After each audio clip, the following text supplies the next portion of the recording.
Welcome to the T-Squared Dad's Brown Bag Podcast. Here's your hosts, Kyle Baker and Dieter Burrell.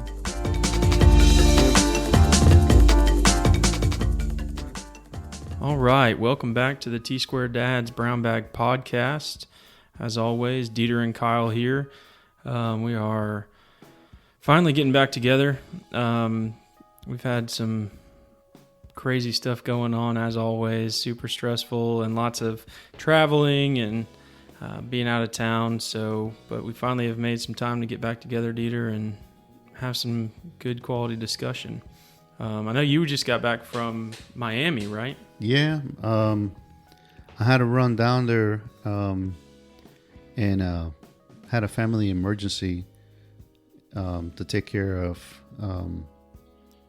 But kind of hitting on that topic, which is how people deal with family emergencies when they have to kind of step out of the office or step out of their everyday routine to kind of help an elderly parent or a child or someone that's really ill. And you know, in my situation, and you can probably tell us a little bit about your position that you're in, Kyle, working for a company versus kind of being sole proprietor and kind of managing yourself. It's a lot easier to step out when you can reach out to your clients and tell them what's going on, and they have reasonable expectations. You know, you can explain to them the situation to some extent. You don't have to go into full detail. And if you have very understanding clients, 9 out of 10 times you are not going to find yourself pressured versus right, because then you can actually balance your personal and professional life as a sole proprietor a lot easier because you're in control of all that situation versus you, and you can explain that. Yeah, I mean, it seems like, you know, we talked a little bit about you leaving and, you know, kind of being able to tell your clients, hey, I've had something come up. We're going to put everything on hold for a week or two while I handle what I need to. And you kind of get that immediate feedback. Yeah, sure, that's fine. Take care of what you need to, and we'll get back to it as soon as you get back in town. Whereas working for pretty much any other kind of a firm, you don't have necessarily all of that information. And so what really ends up happening is that work doesn't stop. It gets shuffled around the office to someone else to kind of pick up the loose ends while you're gone. But one thing that is a benefit is, you know, you're going to get paid, right? Most of the time when you're working at a firm, as long as you're not going on like short-term disability or something like that, you're going to get your paycheck still. You're taking your PTO or whatever. But as a sole proprietor, that's one of those things where you have to kind of weigh in. Yes, you have a little bit more control of how you're going to handle that, but you also might lose out on getting some money in over those couple of weeks. Is that kind of what you saw happen? Or Yeah. I realized that if I postpone something, it would mean having to invoice later down the road. Mm-hmm. Because the way I'm very conservative, I know that I'm going to get a certain amount every month because I've allocated that much to pay myself. And there's going to come a point, if that happens again, that I'm going to have to sacrifice that money coming in to reduce it because I know that I need to balance that out.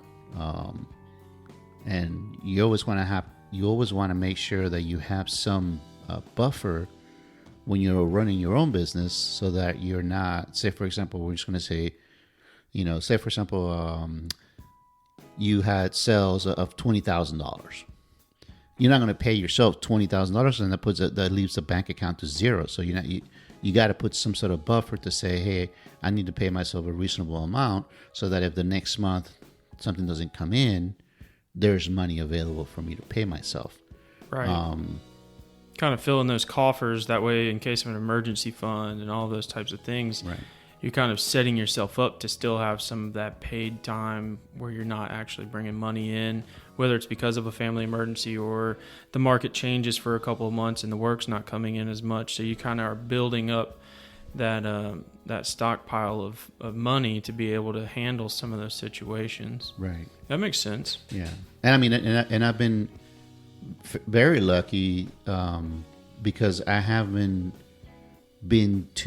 scrutinized the clients so much. I say, oh, I'm not going to take this one, I'm not going to take that one. I think I have such a wide spectrum of tools because of my experience that I can manage different clients with different types of needs.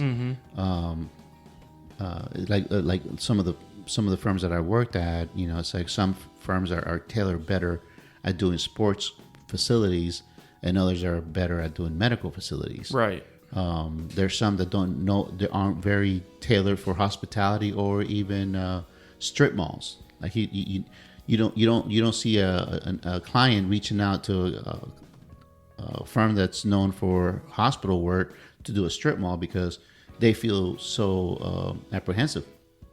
It's the same thing. So I've been kind of taking in many different type of clients, and they're not too big, but it's a good level. It's a good balance of work, and I can manage it. And like I've said in the past, it's just going to take that one client, for me to kind of merge a couple of my friends, associates, and to be able to manage a bigger project. Yeah. I think bigger projects, sometimes clients get apprehensive reaching out to companies that are smaller, but they don't realize that these smaller companies have a wider range of flexibility because they can partner up with other people, and then some of them have like 3 or 4 deep employees, and they can subdivide. Like for example, and this is out of topic, just because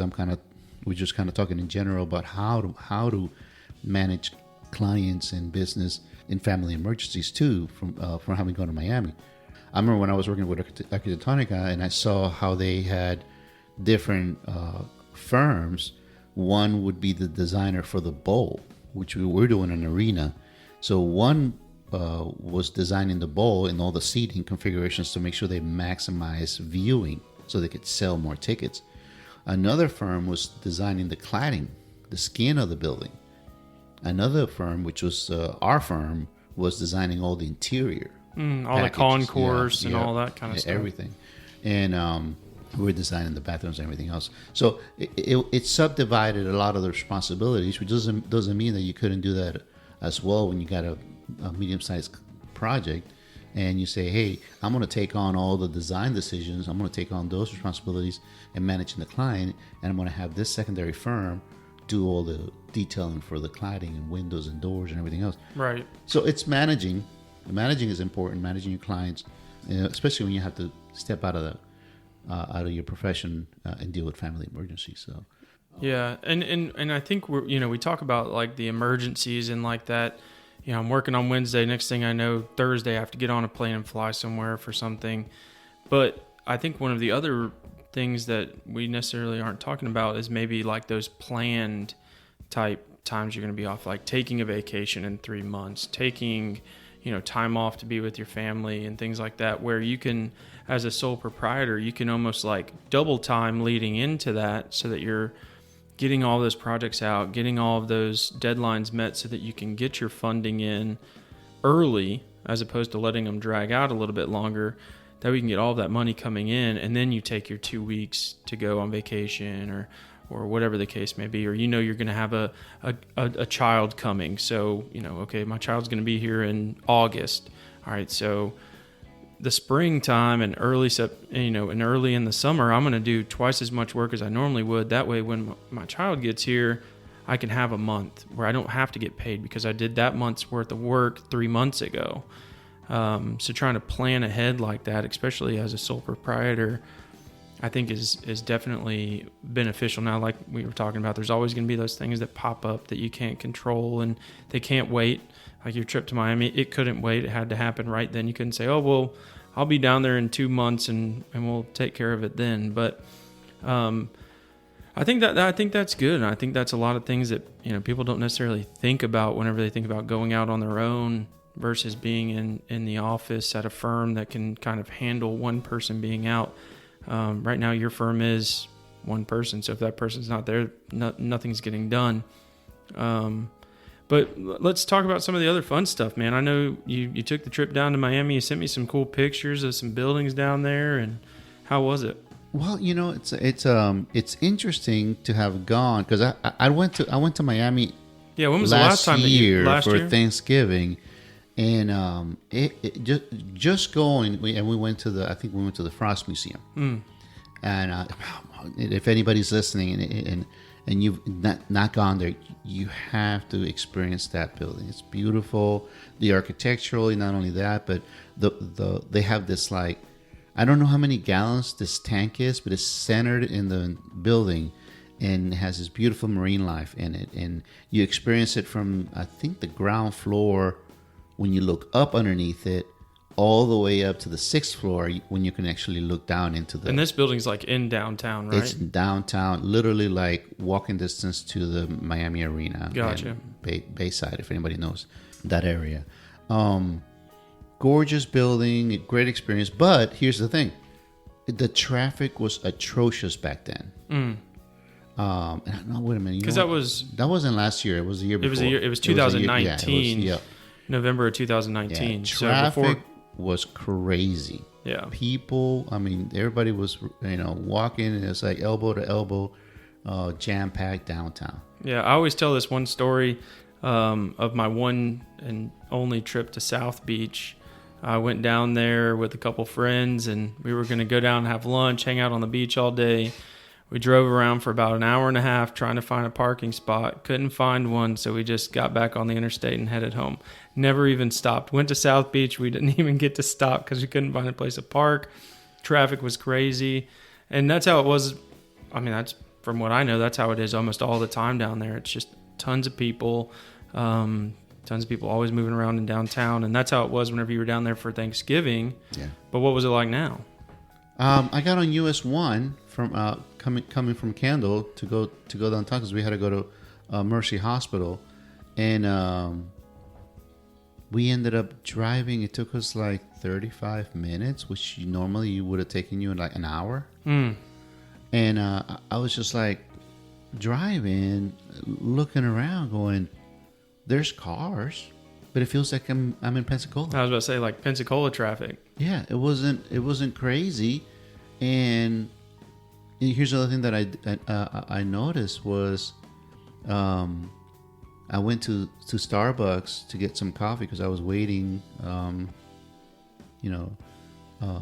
there for a phone call, and everybody's wearing a mask. Mm-hmm. Everybody's wearing a mask. Still wearing masks. Yeah. The one thing I don't understand is that when they go shopping to the grocery store, they literally don't have any couth about 6 foot distances and reaching over your shoulder to get something from you. Yeah.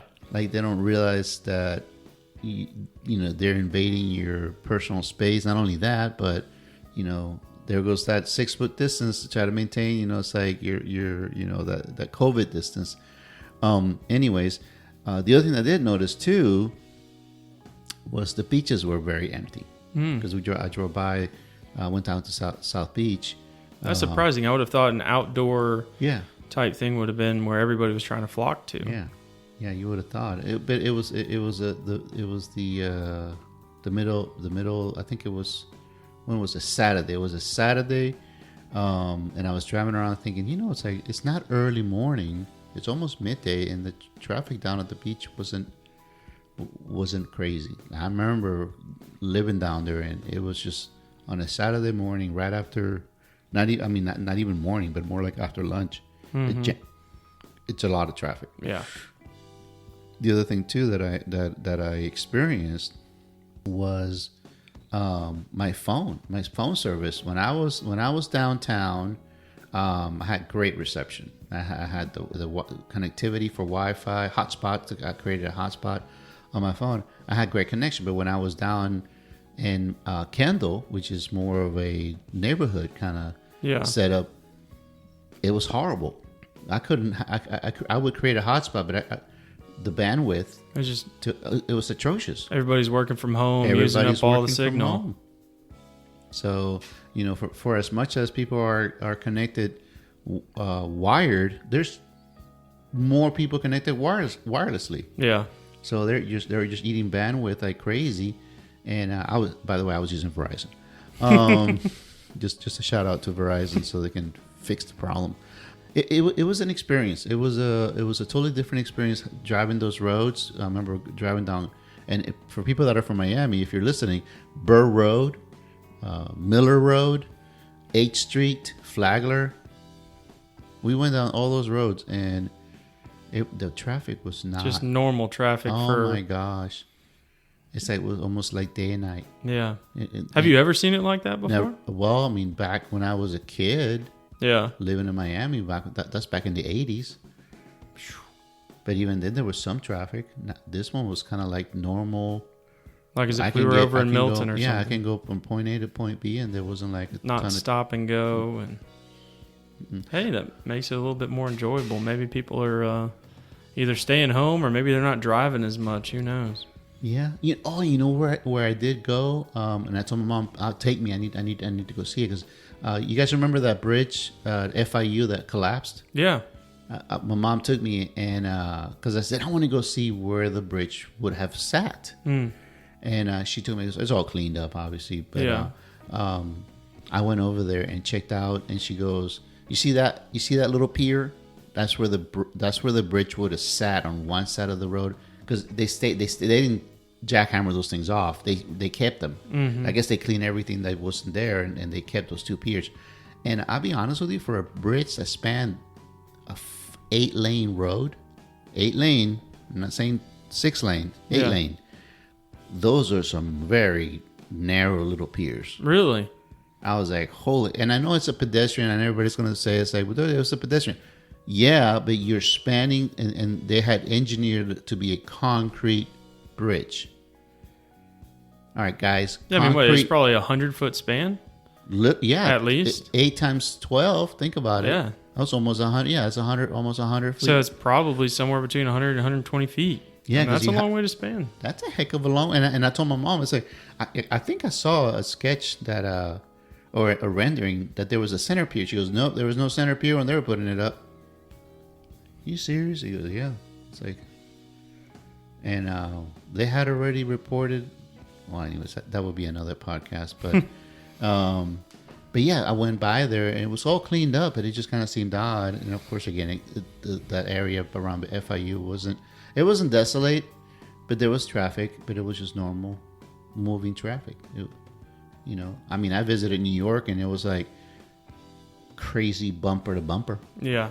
I mean, that's just in New York. Obviously, it's insane. In California is another one that I visited, and when you get on that highway, I forgot what the name of the highway. Some of you guys out there know it. That goes north to south, and I guess it goes from San Francisco down to hell. Yeah, it runs like almost the whole length, right? Yeah, it's like you get on it in the middle of the day, and it's like you might as well just kiss 2 hours of your life. Yeah. Goodbye.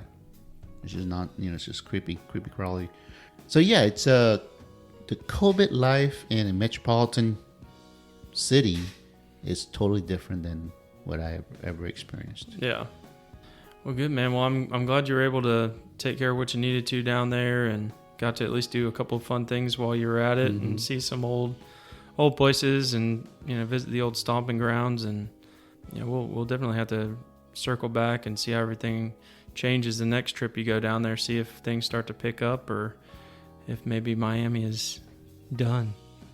I doubt it, but thanks everybody for listening, and we will talk to you guys next time. But before we go, as always, our joke of the day. Why did the Clydesdale give the pony a glass of water? Because he was a little horse.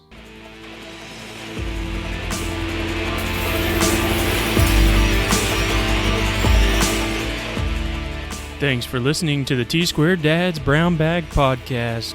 Please subscribe on your favorite platform, and we will talk to you next time.